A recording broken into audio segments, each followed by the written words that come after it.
Alors c'est pourquoi je crois, notre Dieu, je crois exactement que même les anges ne connaissaient même pas. Les anges ne connaissaient même pas que cela allait se passer. C'était un secret. C'est pourquoi notre Dieu, je crois que les temps sont plus qu'avancés. C'est encore un secret. Donc je vais lire cela. Il dit, la fin viendra comment? Au verset 14 de Matthieu 24. Oh, il dit, la bonne nouvelle du royaume, ce n'est plus sur toute la terre, alors viendra la fin. Mais de quelle bonne nouvelle? Je vous dis qu'il y a une partie de la parole de Dieu, une partie de la Bible, qui était cachée dans un livre, mais qui devait être scellée et révélée au temps de la fin. Et Daniel nous a dit dans le Soleil au chapitre 12, au verset 4, et on le voit encore à nouveau dans le livre d'Apocalypse chapitre 5, à partir du verset 1. On peut lire cela dedans. C'est pourquoi, nous voyons que la fin est annoncée lorsque la bonne nouvelle va faire toute la terre. Mais qu'est-ce qui est écrit à l'intérieur de ce livre? Quel est le contenu? Il y a beaucoup d'indices dans la Bible qui montrent comment la fin viendra. Il y a beaucoup de versets qui montrent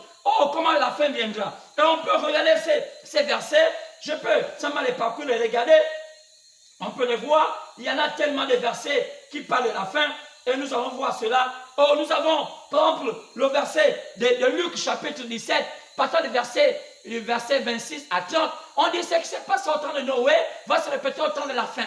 Alors, on dit aussi ce qui s'est passé au temps de l'autre va se répéter au temps de la fin. Mais qu'est-ce qui s'est passé au temps de Noé? Au temps de Noé, il y a eu un temps, il y a eu une sentence sur la terre. Alors qu'on disait que les fils de Dieu prirent pour épouse les filles des hommes. Mais qu'est-ce que ça veut dire en d'autres termes? C'est dans d'autres termes que les fils de Dieu avaient laissé lier avec les enfants qui étaient la descendance de Caïn. Et cela devait reproduire une race qui n'était pas propre. Alors Dieu ne voulait pas cela parce qu'il y avait un plan parfait. Alors Dieu décida de détruire ce monde et pour refaire un monde. Alors c'était le premier cycle.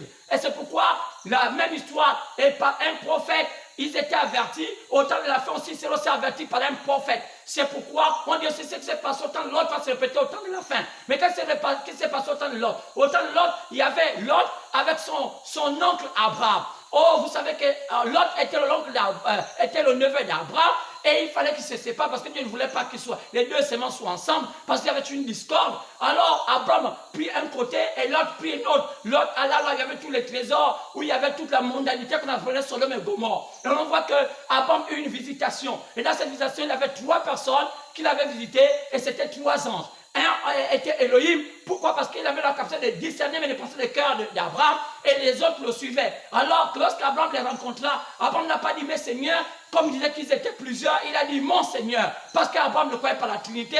Il était déjà enseigné à ce qu'il croyait à un seul homme, à un seul Dieu. Donc ces hommes-là, c'était Dieu qui était descendu avec ses anges de l'éternité pour parler à Abraham dans une forme de la théophanie. Et je crois à cela parce que même Jésus-Christ, lorsqu'il avait quitté la terre, il fut crucifié, il avait ressuscité et il s'est montré à nouveau aux apôtres. Sur quelle forme? On appelle ça la forme théophanique. Effectivement, et je le crois, c'est visible, c'est clair et net. Ce n'est pas des inventions. Alors, il y a encore, ça c'est encore un type, donc je vais dire qu'un chapitre qui montre le signe, car quand on verra ce signe-là, alors ça montre que nous sommes pratiquement au temps de la fin. C'est pourquoi, vous avez vu, je peux vous dire, quand ce temps de la fin, la Bible nous prévoit un prophète au temps de la fin.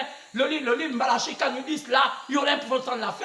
Et on a aussi vu qu'en ces derniers temps, il y a eu 3 hommes qui ont marqué l'histoire de l'Église. Alors ces grands hommes de Dieu qui ont marqué l'histoire de l'Église, qui sont nés au côté de l'Ouest, dont je vais dire aux États-Unis, ce sont eux qui sont les pères du pentecôtisme. Et d'autres du pentecôtisme est aussi le père de ce nouveau mouvement qu'on appelle le mouvement charismatique. Alors je peux les citer. On a vu un homme appelé Billy Graham. Cet homme qui en a prêché au monde païen pendant des années. Il a fait adopter, il fut même adopté par le président, où le président demandait qu'il puisse assister aux réunions. Et il y a aussi cet homme appelé Oral Roberts, qui était aussi quelqu'un d'extraordinaire. On peut le voir dans l'histoire de l'Église, et même on voit aussi cela, même dans l'histoire, on voit dans nos chaînes d'histoire, où on parle de cet homme appelé Oral Roberts. Mais il y a aussi eu peut-être qu'il n'est pas cité dans les médias, parce que le monde est tellement faux. Le monde n'aime pas des gens vrais. Le monde ne veut pas tout quelque chose de bon. Le monde aime la mondanité. Car ce monde est déjà dans le chaos, et le monde aime tout ce qui est païen. Alors c'est pourquoi, malgré le fait qu'on peut montrer Billy Graham dans nos télévisions, on peut montrer Oral Roberts dans nos télévisions, mais il y a un qui ne veut pas montrer dans nos télévisions, c'est William Marion Branham. Alors que quand on regarde bien dans l'histoire, c'est grâce au ministère de William Marion Branham que Billy Graham, Oral Roberts ont commencé aussi à être excités aussi à avoir un ministère. Mais jamais, ils ne peuvent jamais dire la vérité parce que le monde est rempli de mensonges. Et c'est comme ça aujourd'hui. Comme l'église du Gabon est remplie de mensonges, ils ne peuvent pas dire exactement de quelle origine tirent leur prédication. Ils ne peuvent pas dire pourquoi leurs affinités avec quel système de l'Occident. Parce qu'il y a tellement de fausseté. Et les gens sont là dans les ténèbres parce qu'on ne peut pas savoir comment est née l'église du Gabon, l'église du réveil du Gabon. Mais je peux vous expliquer parce que moi j'étais déjà né et je vis ces choses à venir et je peux vous donner déjà l'histoire en quel moment. Parce que frère, il y a des choses qu'on ne peut pas nous tromper. On peut nous tromper lorsqu'on n'a pas été là à l'histoire, mais lorsqu'on était à l'histoire, on ne peut pas nous tromper. C'est pourquoi il y a des choses qu'on peut... C'est le temps aujourd'hui où le Gabon, où l'Afrique a besoin de connaître l'histoire de l'église en Afrique et pour être en phase avec le temps. C'est fini le mensonge, c'est fini de raconter. Regardez tout ce qu'on écoute comme évangile dans le Gabon. C'est combat spirituel, c'est le même moment qui vient encore du Congo démocratique. Et même, je peux le dire, depuis les États-Unis, qui a été adopté par le Congo démocratique, avec aux États-Unis d'abord, par exemple, une femme qu'on appelle Pipote, il y en a plusieurs hommes des Jézabel des États-Unis, et qui ont transporté ça dans les pays de misère, comme le Congo démocratique. On a vu le Langui, et ils ont fait ce qu'on appelle le combat spirituel. Frère, ce n'est pas un ministère. Quand quelqu'un dit qu'il a un ministère de combat spirituel, c'est faux. Ce n'est pas biblique. D'abord, on ne sait même pas ce qu'on appelle un ministère. C'est dommage. Oh frère, on sait qu'il n'y a que 5 ministères, il faisait 11. Il n'y a pas un autre ministère de combat spirituel. Dites-moi, la vision, c'est de prier pour les malades. Oui, chaque chrétien, chaque véritable chrétien sait que la mission, c'est de prier pour les malades. Quand il était dit, c'est la commission. Oh, selon Marc 16. Oh, il dit, voici bien comment ceux qui ont cru, à mon nom chassons les démons. Ça, c'est une commission, mais ce n'est pas un ministère. Il y a une confusion tellement qu'on a besoin aujourd'hui d'enseigner les gens pour que les gens sortent de la confusion. Parce que sinon, si seulement on est dans la confusion, que dit-nous lorsqu'un aveugle conduit des autres aveugles, il va les jeter dans un trou. C'est pourquoi on n'est pas contre quelqu'un. Non, on n'est pas contre. Mais on veut que la parole puisse être prêchée selon ce que les Saintes Écritures disent. C'est pourquoi je vais continuer avec ce qui a été prévu par rapport à la Bible. Oh, lisons cela encore. Je me l'ai dit, oui, Malachie 4, qui parle à la venue d'un prophète de la fin. Malachie 4, verset 5 à 6. Il dit, Élie viendra. Oh, lisez ça cela. Il viendra. Et il ramènera les cœurs des pères vers le cœur des enfants et les cœurs des enfants vers le cœur des pères. Les gens diront que non, Élie c'était Jean-Baptiste. Mais allez-y lire dans le livre de Jean chapitre 1, partant verset 19. Jean-Baptiste dit que ce n'est pas moi Élie, car Élie c'est l'Esprit de Dieu, oh c'est l'Esprit du Seigneur qui vient pour montrer la venue du Seigneur, car Jean-Baptiste fut le précurseur de la première venue du Seigneur. Alors le prophète de la fin est censé être le précurseur de la seconde venue parce qu'après ça, il n'y a plus de prophète. Mais Jean-Baptiste a présenté Jésus au monde. Personne ne connaissait Jésus, mais Jean-Baptiste l'a présenté. Il est aussi prévu qu'au temps de la fin, qui connaîtrait qui serait Jésus quand il viendra. Il est aussi prévu qu'un prophète va présenter Jésus. Mais c'est dommage que les gens ne connaissent pas la parole, ont tout mélangé et ça devient comme toute une nourriture mal préparée de tous les côtés. On ne sait plus si c'est sucré, ou c'est salé, ou c'est amer. Et nous sommes dans tout ce désordre. Mais il y a toujours des gens qui sont là pour amener de l'ordre, même si les gens ne veulent pas croire. C'est la vérité. Parce qu'au jour du jugement, les mêmes paroles que je suis en train de prononcer ici vont résonner dans leur cercueil, vont résonner devant eux pour dire, vous avez entendu la vérité, vous n'avez pas voulu croire, vous avez continué à suivre vos voies, et voilà, vous êtes condamnés, car vous avez écouté l'évangile. C'est pourquoi il est prévu qu'il viendra Élie le prophète. Alors, Jean-Baptiste, c'est pas moi Élie, c'est l'homme Jean chapitre 1, verset 19. Lisez ça, Jean-Baptiste, ce n'est pas moi cet Élie qui viendra. Et il a aussi dit, on pose la question à Jésus, est-ce qu'il est vrai dans le livre de Matthieu 17, 10, 11, et est-ce qu'il est vrai qu'il viendra? Il dit oui, il viendra rétablir toutes choses. Et c'est vrai, ce sont les signes du temps de la fin. Lorsqu'on verra cet Élie, alors dites-nous que pratiquement nous sommes à la fin, parce que cet homme-là vient au temps de la fin. On peut encore continuer à voir. On dit aussi que dans Matthieu chapitre 24, verset 27, car l'éclair qui part de l'Orient se monte jusqu'à l'Occident.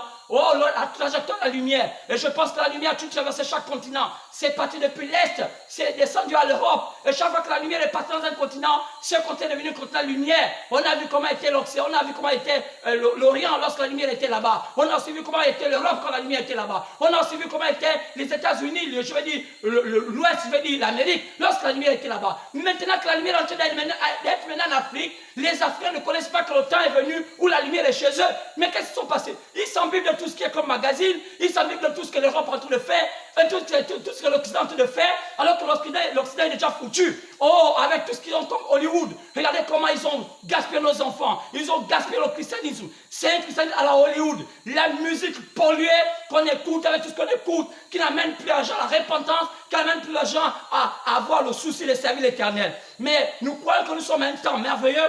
Alors, oh bien-aimé, je crois que c'est tellement merveilleux et je crois que cela se passera. Alors, je me l'ai dit que, oh, peut-être que ce message ne va pas finir alors qu'on me dit qu'il me reste peut-être 4 minutes, mais je vais quand même aller un peu plus loin. Je me dis qu'après, oh, nous pouvons voir ça dans le livre de Matthieu, 24, partant verset 29, le signe, oh, on dit qu'il y aurait tellement d'élections sur le temps de la fin, Matthieu 24, partant verset 29 à 35, et on dit qu'il y a quelque chose, il y a un signe, et on verra, oh, ce grand signe de Philon Planèse, oh, dans le firmament, la même manière qu'il est parti dans Actes chapitre 1, verset 9, il dit que la même manière qu'il reviendra. Lorsqu'il est parti, il était envalé par une nuée, mais il y a une nuée qui reviendra au temps de la fin, et c'est cette même nuée qui va tester qu'il est sur la terre, pas peut-être sur la terre, mais il est déjà là, il est prêt à exécuter le plan final.